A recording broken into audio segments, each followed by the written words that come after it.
It's 9:54, and due to the nature of crime being facilitated as usual in Southwest Ireland and that is making everyone unsafe, I'm going to continue uploading. I'm aware that there are individuals that have a nice loophole around the word safety and making people unsafe. But when people are experiencing crime, it doesn't just make the victim or the perpetrator unsafe, it makes the society unsafe. So I hope they are aware, they being the, I suppose, are repeat offenders or the culprits of crime or corruption, that have debts still owing and exacerbating and growing every day. I hope these people that have been bringing the democracy into disrepute are aware of protocol, procedures, and processes. The issue of people skipping loopholes and hurdles and not actually doing what they're supposed to be doing properly, that's not just an offence against red tape or bureaucracy, but right protocol as well. So those with criminal track records aren't really in a safe place, with crimes being exacerbated against my good name with false reporting. Those with criminal track records that have been of false reports and slander and defamation, and crimes against the legislation that has originated from me that is also subject to intellectual property theft and fraud, all being put at risk again this morning. Now, I'm not homeless. I'm a farm holder. I'm a married mother. I have a child that's missing from my care, and there are, I suppose, of creative intellectual property theft in this community that are not safe for the culture, the arts, or the heritage, and they're definitely not safe for people's homes. So I'm just wondering, how long is it going to be before people start doing the jobs that they're being paid to be doing, you know?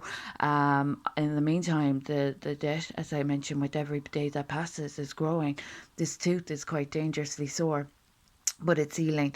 And in the meantime, there are people that are shirking their responsibilities and calling it treason, when in fact it's a crime against the church and it's a crime against the Constitution. So, as I said, as we've seen, any crimes against an innocent mother doesn't just make me unsafe, it makes the Garda Síochána unsafe, it makes the society unsafe, and it makes the slanderer, the false reporter, the culprit unsafe. So people aren't obeying the law, and that's a sad sign of the times because of all that's happened. We've all seen the repercussions and consequence, but there's still people being silly and still repeating their crimes against my good name, character, and reputation, offending my McCallican blood and family. So those that are responsible for crimes against my innocent child, I'm really concerned for you.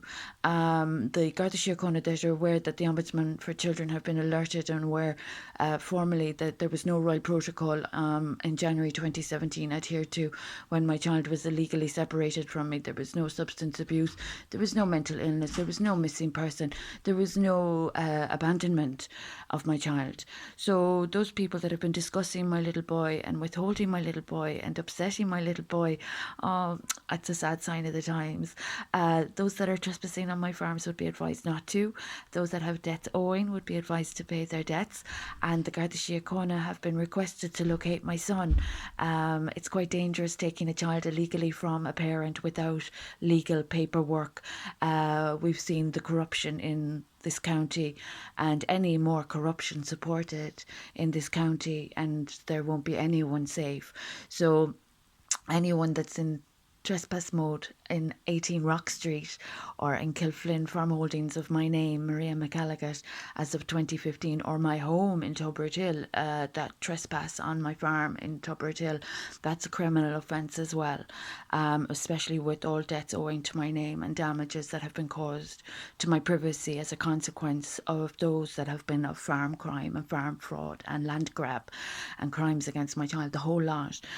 So I hope the European Court of Human Rights knows that from where I'm uploading, it's not exactly safe for me to be availing of the usual services in this little town in Tralee, County Kerry. It's very unsafe for everyone's business relations. Business transactions just aren't safe in this community. It's corruption, and there are people deluding themselves about what services they're allowed to employ, or what they're implicating themselves with services that have been compromised with corruption against my good name, character, and reputation, all in the name of fraud, you know. So those people that don't know how to get real would want to be treated with some dose of reality that might help them learn to learn from the past. And that's coming from the mental health practitioner that I am. I'm a recovery advocate for drug addicts and recovering addicts in society, and those people that are offending COVID and Brexit, and all the legislation that's come from my credentials, are not at all being made safe or secure at all, with crimes being supported against me. So it's not intelligent behaviour, it's not smart, and it's not safe to offend all the legislation that's come from me. So I hope the European Court of Human Rights is aware of my case in the island of Ireland. I hope the ministers up in Dublin know the debt that they owe for all that legislation from me, that is subject to question. And I hope that anyone being supported and trespass onto my land in Ardpart and Kilflane are aware that it's a punishable crime. So beggars belief. I hope people's homes aren't being made unsafe with crime being supported against my child and I. The Department of Justice is aware of the Victim Support Federation and my royal name, and I would hope that there aren't, I suppose, being supported making me unsafe in society while stealing keys or trespassing into my land or home in Ardfort and Tubbertill. So this is all crime that I'm experiencing, and the Garda Síochána are aware for the past 20 years. And now we have Brexit and COVID-19, and there are still people doing what they've always been doing. And that's just filth in this situation. It's degrading, it's debased behaviour, it's not evolved behaviour, it's not intelligent behaviour, it's disgusting behaviour when people don't know how to behave properly and when they don't honour what they're supposed to be doing. So if they're making me unsafe, then they're making themselves unsafe. And if they're making themselves unsafe, then we have an unsafe society. So if Safety and Security Minister up in Dublin wouldn't mind trying to protect the law and honour what your office and portfolio have stipulated, it would be a really great idea. I'm of huge crime prevention, so if that's put at risk, I can't say that there'll be any safety in society for crimes against my good name, character, and reputation. It's quite dangerous what I'm contending with. Stealing money from a mother is quite disgusting, and playing with a child that's abducted illegally or taken illegally from his mother, that's not safe for the guards to be playing with either. My child had no prior supervision care order in place before he was taken from me, and that's a prerequisite, and I was the sole carer for my child since his birth. So there's a lot of dangerous crime going on with my little baby boy as well.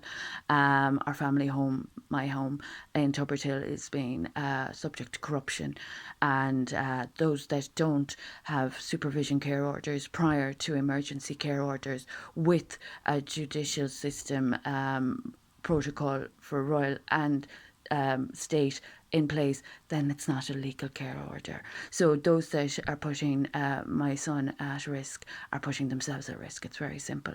So I hope the Garda Síochána are aware that it's quite dangerous what's going on. If my child is exposed to people that don't have lawful remit with them, that's a problem. People making decisions about my child that they don't have power over.